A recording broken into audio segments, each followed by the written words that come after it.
आदमी के जीवन में भाग्य का एक विशेष अहमियत है।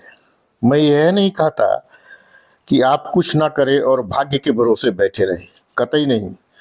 कर्म तो आपको करना ही पड़ेगा कुछ भी हासिल करने के लिए, लेकिन कर्म की दिशा उस ओर हो जहां भाग्य की सहभागिता जुड़ती हो तो सफलता की रफ्तार बदल जाएगी।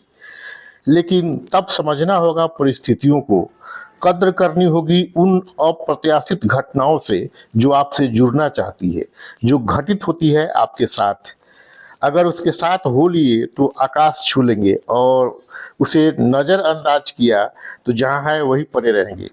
आपका भगवान, आपका खुदा हो सकता है कि आपको वहाँ तक पहुँचा भी दे, रास्ते में वो सब कुछ बिखेर भी दे, लेकिन भाग्य का संयोग न मिले तो सब बेकार हो जाएगा। एक कहानी है, एक नगर में एक राजा था।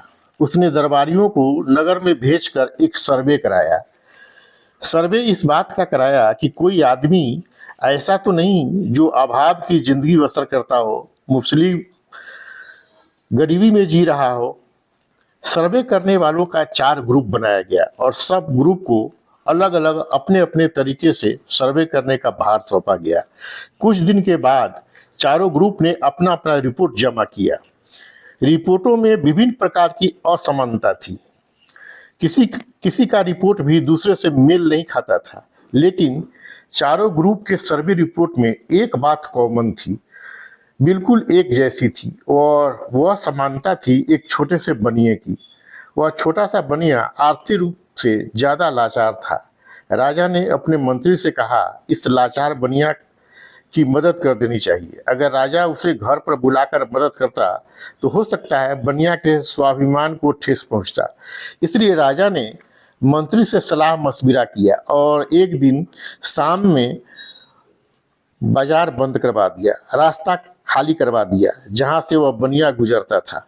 उस रास्ते के बीच में असरफियों से भरा 2-3 थैला और कुछ सिक्के उस खाली रास्ते पर डलवा दिया जहां से बनिया को गुजरना था।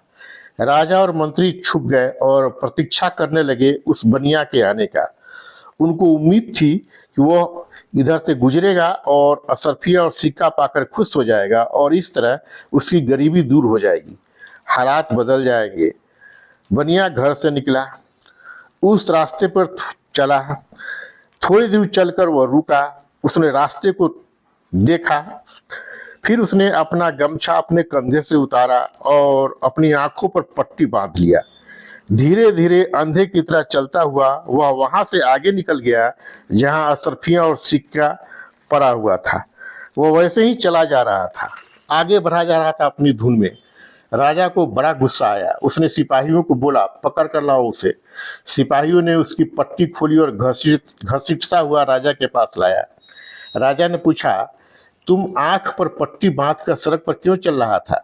वह बनिया डरते डरते कहा, हुजूर, मेरे मन में बहुत दिनों से इच्छा थी, बड़ी लालसा थी, एक बार अपनी आंखें बंद कर सड़क पर चलूं और अंधा जैसा चलूं, लेकिन आज तक सड़क कभी खाली मिला नहीं।